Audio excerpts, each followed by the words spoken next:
Why should I waste time listening to, a copy of Nigerian music?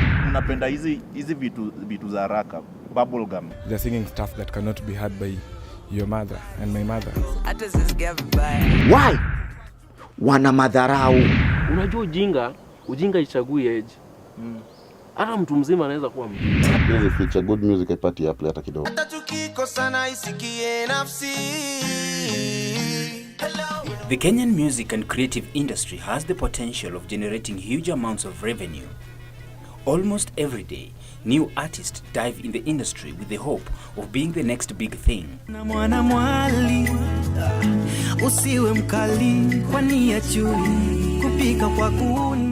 The reality dawns.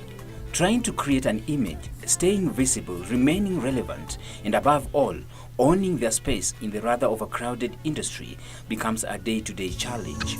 That I'm not your type when you don't like the hype, 'cause your daddy is a preacher. Consumption of Kenyan music is still very low. The industry has noted dwindling numbers of listeners buying hard copies of songs.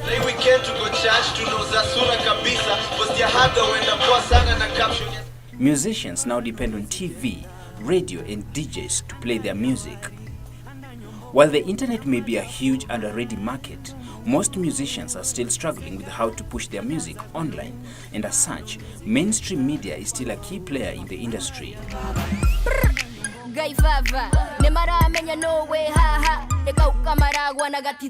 The hashtag Play Kenyan Music, which was created in order to solicit media to promote local content, has aroused discussions around the industry.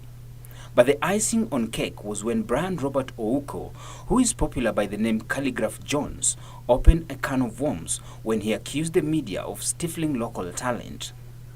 The way you people are putting on your artists is not the same way we're doing it, because Nigerian music is getting more airplay in my country than our own local content.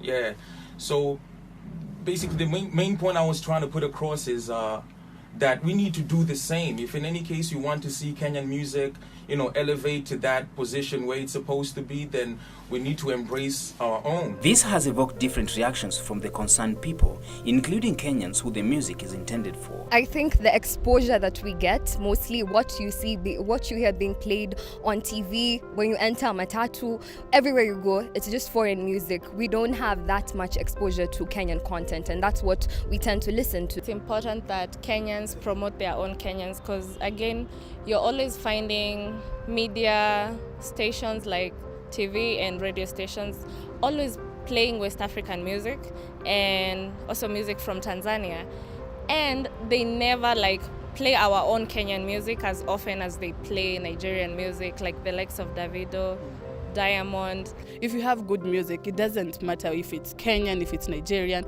but if it's good, there's that good ear that will be like, I like that song. It doesn't have it can be French, we don't even understand the language, but at the same time, there's that thing that you get from it that you like. Okay, I wouldn't want to blame our media for that, but it's somehow at fault for it, because it doesn't give us enough of Kenyan music. It gives us outside music.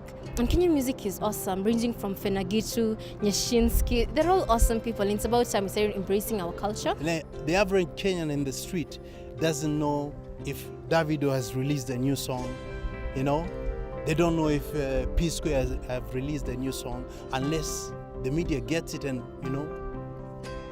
airs it. That's how Kenyans get to know about Niger music or TZ music.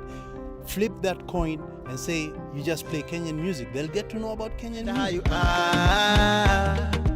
About the Play Kenyan Music conversation, I believe I'm one of the artists who's been pushing for it, one of the artists who sparked it.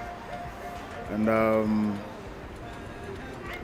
the reason for sparking it is because I know there are so many talented artists, my young Kenyan artists, who are not getting the opportunity they should because of the structure that we have in the industry.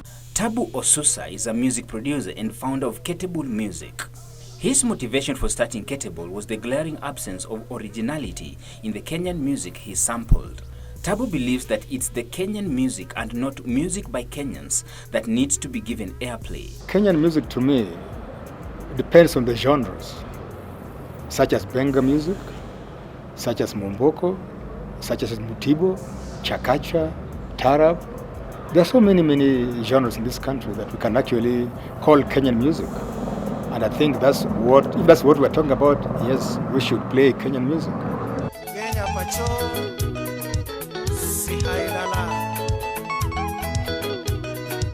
Musical identity is key, and musicians need to play authentic Kenyan sounds which are rooted in indigenous cultural styles. The benga music of the 70s and 80s was great for that time in particular, but it never developed. The younger generations did not take it to the next level, as opposed to places like South Africa, where we had Bakanga, but Kwaito, and right now they're playing house music. It means they've taken Kwaito to another level. In Ghana, you see, they had high life, now they're playing hip life. So it means they took their high life to another level. Right now, the hip hop that the Kenyans are playing should not be pegged on the American hip hop. They should be playing now Kenyan hip hop, which is actually based on benga music. So that's the problem. And the current artists, they are good. I won't deny that. But they don't have an identity. So I don't really see what they should want their music to be played. If you're an artist, a Kenyan artist, and you're playing, your music is sounding like Nigerian, why can't I just listen to the original Nigerian music? Why should I waste time listening to, a copy of Nigerian music? If you're a Kenyan artist and you're doing some sort of American hip hop, why can't I just listen to American hip hop? Why do I really to waste time with your music? So I keep on telling the youth, the young generation, it's not how good you are, it's how different you are.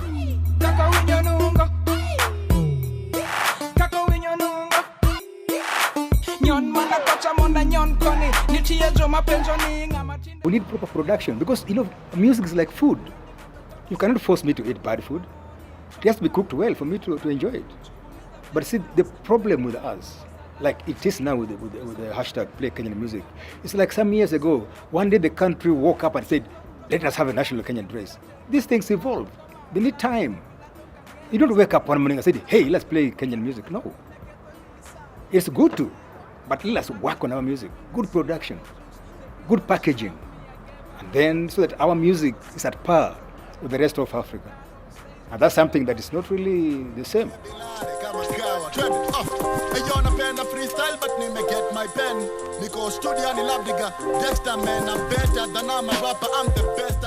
King Bilari is a Kenyan hip-hop artist, producer and director who has been in the industry since 2003.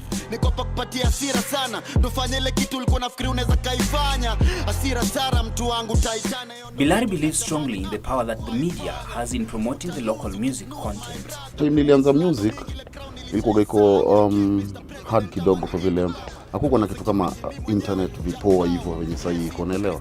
So ilikuwa lazima media icheze hiyo kitu. Lazima media ishughulike na wewe, unaniget? DJs lazima wako side yako ndio utoboe, unaniget? So tulikuwa tunatoa mangoma, tulikuwa tunazunguka tunatafuta ma DJs, una contacts ka zote za DJs, una ma contacts za radio presenter, wanaitwaje, producers wa radio, unatafuta manini zao, ma contacts zao. Unatafuta wase, unawakalisha chini, unawapatia ngoma yako na unabonga nao, unauzia idea yako, unaelewa?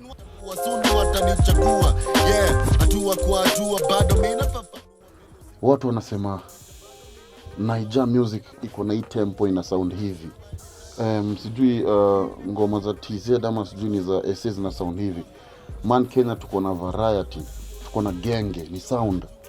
Unaniget? Ngoma za Kalifu ukisikia ni good sound, ni Kenyan sound, unaniget? Ni yetu, tunafaa kui-own kabisa, unaniget? Ukisikia ngoma kutoka hii side nyingine kuna Kapuka, ni ngoma yetu, ni ngoma poa sana. Wasio sijui wanafilaje kuihusu, but hata nikusho kitu fani. Tanzania, Uganda wanaimba hiyo Kapuka yetu na wanashine. Na sisi ndo tulianza hiyo kitu, unaniget? Wamechukua tu style yetu wanaifanya na wanashine. But sisi hatuiangalie hivyo, sisi tunaanza kuzushiana, sijui ni genge ndo noma, sijui ni ogopa, sijui Kapuka ndo noma, unaniget? Sijui nini hip hop ndo kali. Tunasahau manze, hizi zote ni music. Haifai kusound same, unaniget? Fanya hao watu wanashanga tu. Paka hama rapa ni mapanya tu. And the shit, yeah, Samalu.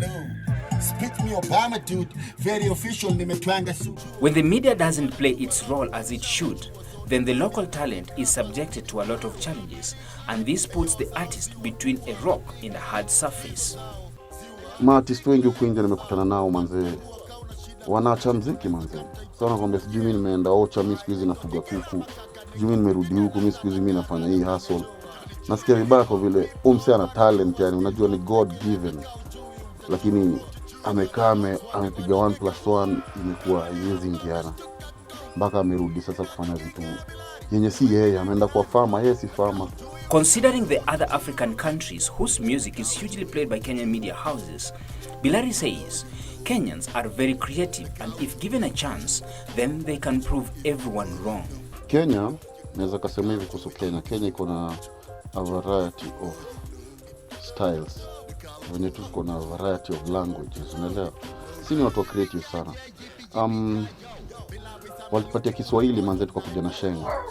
Sisi ni wa creative vibaya. Umeget? Hiyo ni whole language. Tuko nayo manze, tumejenga kwa sababu.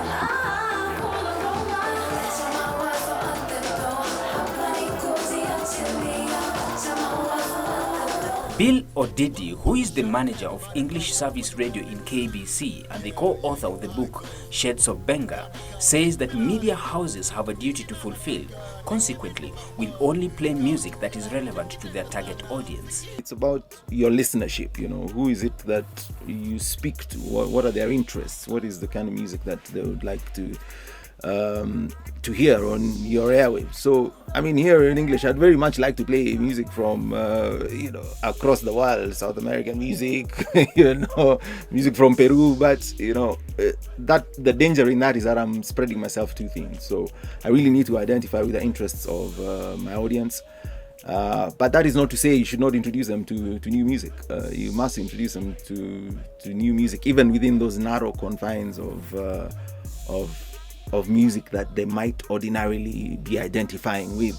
There's still room to play lots more music. So here at English, we're very, very diverse because of our national duty as a station that is owned by the public. So we have an obligation to play as much diverse of Kenyan sound as possible.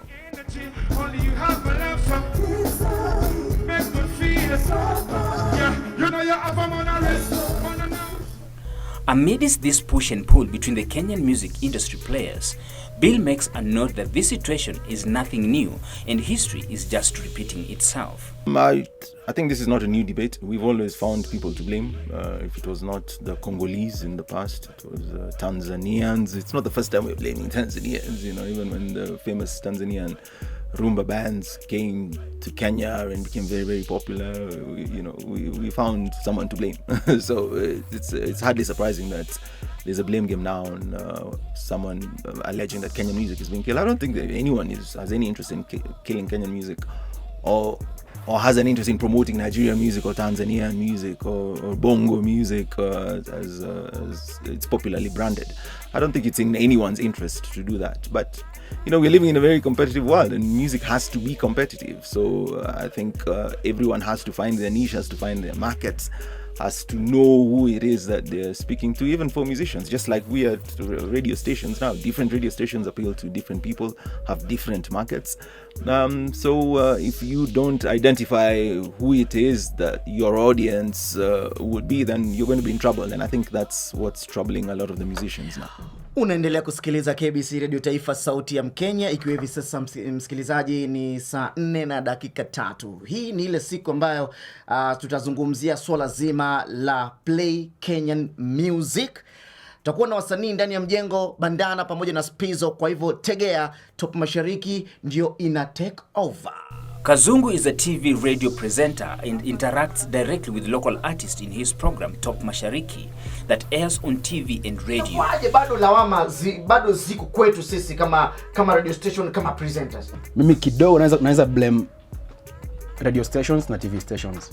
Kwa sababu watu wa kwanza kubadilisha hiyo system ni watu wa media. Watu wa radio, watu wa TV ama watu wa newspapers. Je, unapata nowadays Diamond kwa magazeti kuliko msanii wote wa Kenya. Diamond anachezwa mara nyingi kuliko msanii wote wa Kenya. So hiyo ndio kitu kubadilisha kwanza. Media haijaribu Kenyan music kama haija destroy, kwa sababu ili janga ama tatizo ni la taifa zima katika kila angle, kila sector ya industry of music kumelega. Ndio. In terms of the kama hawa watu ma stakeholders, ma big fish wa industry, imagine kuna watu wakubwa wa Kenya ambao wanaweza kuinvest kwa wasanii wa Kenya, lakini wameinvest na wasanii wa Tanzania. Mpaka sasa hivi tunasema na wajua na siwezi kuwataja on air. Kazungu feels that Kenyan music is extremely good and has grown over the years, and this discussion on playing Kenyan music has come at a good time. Muziki wa Kenya ndio ulikuja ukatoa muziki wa kibolingo. Tukianzia hapo kwa sababu nakumbuka kwamba mtu kama mimi niki grow, nilikuwa tukicheza muziki kutoka Kongo, kina Alus Mabele, kina Kanda Bongo Man, wasanii wengi ambao walikuja, so ikabidi muziki huu wa Kenya, kwa sababu watu walikuwa wanaona kwamba kumbe Kenya inaweza, wacha tuachane na muziki kutoka Kongo, tusikilize muziki wetu na tufurahie muziki wetu. Gumzo hili limekuja wakati ufaao, angalau tunafaa kuangalia kwamba tunafanya nini ili kuhakikisha kwamba muziki wa Kenya unapenya kwa kila mtu.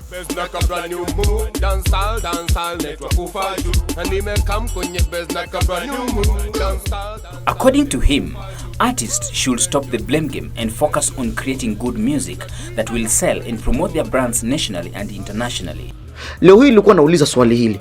Ikiwa leo hii tumekubaliana tunasukuma muziki wa Kenyan music, au si muziki wa Kenya tuseme, msanii kama Calligraph anaweza kuja katika show yangu. Msanii kama Avril anaweza kuja katika show yangu. Msanii kama Sudi Boy anaweza kuja katika show yangu. Msanii kama Bahati, Willy Paul, hao ni wasanii ambao wanahitajika katika nchi yetu ya Kenya. Na hawa ndio wasanii walioanza msukumo huu wa play Kenyan music. Unaona, je, wasanii kama hawa wanaweza? When was the last time you saw you had artists like an artist like Willy Paul on radio station? Ni kitambo sana. Why? Wana madharau. Mimi niko na show mbili, radio na runinga. Yule ambaye amekuwa akifuatilia show zangu mbili atajua KBC inafuata the right direction. Lakini kufikia sasa hivi, ni msanii yupi ama ni nani yule ambaye amekuja akasema yenyewe Kazungu mtu fulani kupitia KBC anafanya kazi hii? Tusilaumiane, wacha tufanye kazi zetu, na wasanii wanafaa kuimba muziki ambao una mwelekeo. I swear niko maji we baba, obe, obe baba, ziko shua niko po, obe baba, obe, obe baba, obe. The demands placed by the artists who are behind this push is way off the roof, and as such, Mwinyi feels that they need to be logical in their demands to have their music played. Wasanii wakizungumza hivi ina maana kwamba kutoka asubuhi mpaka jioni kuchuze muziki wa Kenya. Na hii muziki ya Kenya ni mingapi ambayo ita sustain radio station? Hiyo ndio maswali ambayo sisi tunajiuliza. Unaona, kwa sababu kuna mtu atakuja ingia hapa ambapo nafanya kipindi hiki, alafu acheze muziki wa kizazi kipya. Mimi tena nicheze tena muziki wa kizazi kipya. Mwingine na yeye kutakuwa hakuna ile variation of music. Haiwezi. Kwa hivyo wasanii waangalie ni wapi, waanze kutazama ni wapi mvua ilipoanza kuwachapa. Thing that mimi naweza sema inaturudisha nyuma ni ufala. Umeelewa? Ni ufala, ni ujinga, sio kitu ingine. Unajua ujinga ichagui age. Hata mtu mzima anaweza kuwa mjinga, lakini mpaka kukuwe na mtu ambaye anakuambia wewe ni mjinga, unakosea, hautajua kama wewe ni mjinga. Umeelewa? Lakini industry yetu ni industry watu wanatritiana kama mayai. Ushaelewa? Kila mtu ni boss. Ushaelewa? Kila mtu ni brand. Mtu haizi joke na mtu. Umeget? So first of all, industry yetu ni industry ambayo hapa haiko sawa. Watu wanafaa kupewa knowledge. Umeelewa? Kama sisi tulikosa hiyo knowledge, na wale watu ambao walikuwa na hiyo knowledge, na sikudanganyi, watu kama kina Nonini walinyamazia hiyo knowledge. Ushaelewa? Walishiba nayo tu. Wow. Hawakusambaza hiyo knowledge kwa watu wengine. Na ndio maana mtu akiingia pale ni mimi. ni mimi lazima nishibe kwanza, ni mimi na brand yangu, sababu wewe pia ulipitia ile njia ya kuteseka. Ushaelewa? So ni ujinga, sio mambo ingine. Ushaelewa? Sio eti sijui presenter chezi ngoma mafanyi nini. Kama saizi wasanii wanatoa maneno wanasema mapresenter ngoma za Tanzania zinachezwa sana. Na saizi as we speak hakuna msanii mingi studio akafanya ngoma na mtu. Jua Kali hajafanya ngoma na Kendrick. Sawa. Na ule jamaa anakuwa mzee. Ushaelewa? As an artist, if you don't get support in your own country, then there's no other place where you'll get support. I don't want to say there isn't good content out there. We don't know where it is. Kenyan music, it's just the beats and the rhythm. You find most Kenyan musicians nowadays who are coming up, they're singing stuff that cannot be heard by your mother and my mother. I just give it back. Yeah.